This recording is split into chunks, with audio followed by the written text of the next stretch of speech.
अस्सलाम वालेकुम friends, welcome to मुबा's kitchen. इनकी நம்ம ரொம்ப சிம்பிளான மெத்தட்ல சூப்பரான டேஸ்ட்ல எறா தொக்கு எப்படி பண்ணலாம்னு பார்க்கலாம்। கேஸ் ஆன் பண்ணிட்டு ஒரு கடாய் எடுத்து வச்சிருக்கேன்।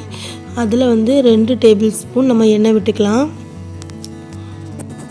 எண்ணெய் நமக்கு சூடான உடனே இதுல ஒரு 1/2 டீஸ்பூன் வெந்தயம்,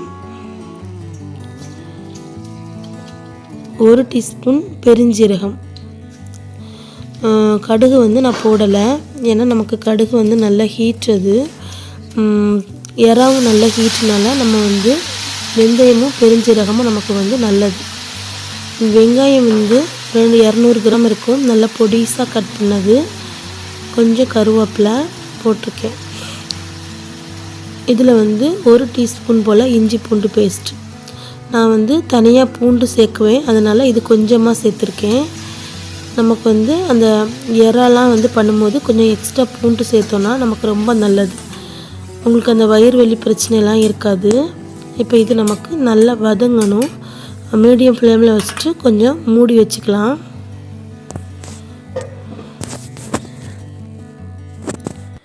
வெங்காயம் நல்லா வதங்கிட்டு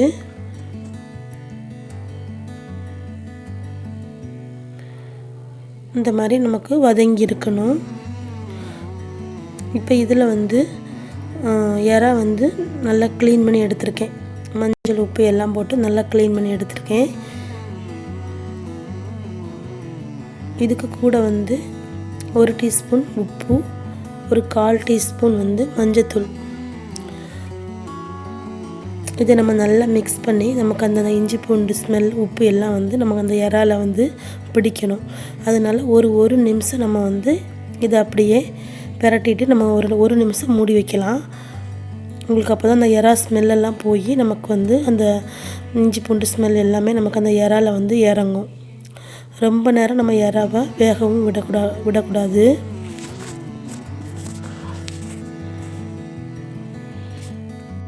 இங்கே நம்ம அரைக்கிறதுக்கு ஒரு 7 காஷ்மீரி சில்லி எடுத்திருக்கேன், நார்மல் சில்லி நம்ம போட்டுக்கலாம், கொஞ்சம் கருவேப்பிலை, ஒரு 6-7 பல் பூண்டு, 2 தக்காளி பழம், இது நம்ம நல்லா அரைச்சி எடுத்துக்கணும்।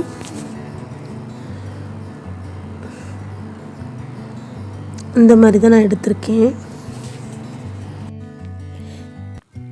இப்போ அந்த எறால இருந்த தண்ணி எல்லாம் பிரிஞ்சு வந்துட்டு அவ்வளோதான், ரொம்ப நேரம் நம்ம வேக வச்சோன்னா எறா ரப்பர் மாதிரி ஆகிடும்।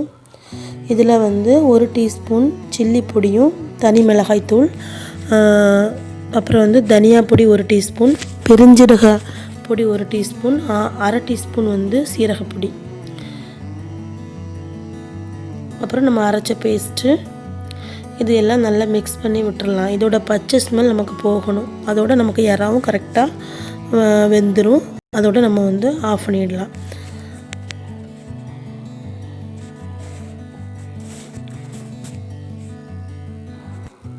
இப்போ அந்த ஜாரை கழுவுன தண்ணி ஒரு 1/4 கிளாஸ் இருக்கும், அவ்வளோதான், எக்ஸ்ட்ரா தண்ணி எதுவுமே நம்ம ஆட் பண்ணக்கூடாது, ஏன்னா நம்ம இது குழம்பு மாதிரி வரக்கூடாது, ஒரு திக்கு கிரேவி மாதிரி இருக்கணும்। இப்போ டேஸ்ட்டு பார்த்துக்கலாம், நம்ம எறா வதக்கும் போது போட்ட உப்பு தான், இப்போ நான் 1 டீஸ்பூன் உப்பு நான் சேர்த்துருக்கேன்। உப்பு காரத்தை பொறுத்த வரைக்கும் நமக்கு ஒவ்வொரு வீட்டில் ஒவ்வொரு மாதிரி இருக்கும், இது எங்களுக்கு நாங்கள் நார்மலாக இருக்கும் உப்பு, ஓரளவுக்கு காரம் எல்லாமே அதுக்கு தக்க நம்ம போட்டுக்கணும்,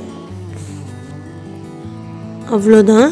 இப்போ நமக்கு ரெடி ஆயிட்டு, ஃபைனலாக 2 பச்சை மிளகாய் கீரி போட்டிருக்கேன், கொஞ்சம் கொத்தமல்லி போட்டுக்கலாம்। இது நார்மலான ரொம்ப ஈஸி மெத்தட், ஆனால் நல்ல டேஸ்ட்டாக இருக்கும்।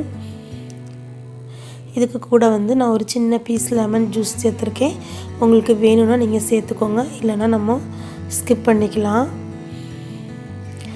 இப்போ சூப்பரான எறா தொக்கு ரெடி ஆயிட்டு, கண்டிப்பாக நீங்களும் ட்ரை பண்ணுங்கள், ட்ரை பண்ணிவிட்டு எப்படி வந்ததுன்னு உங்களுடைய ஃபீட்பேக்கை எனக்கு கமெண்ட் பண்ணுங்கள்।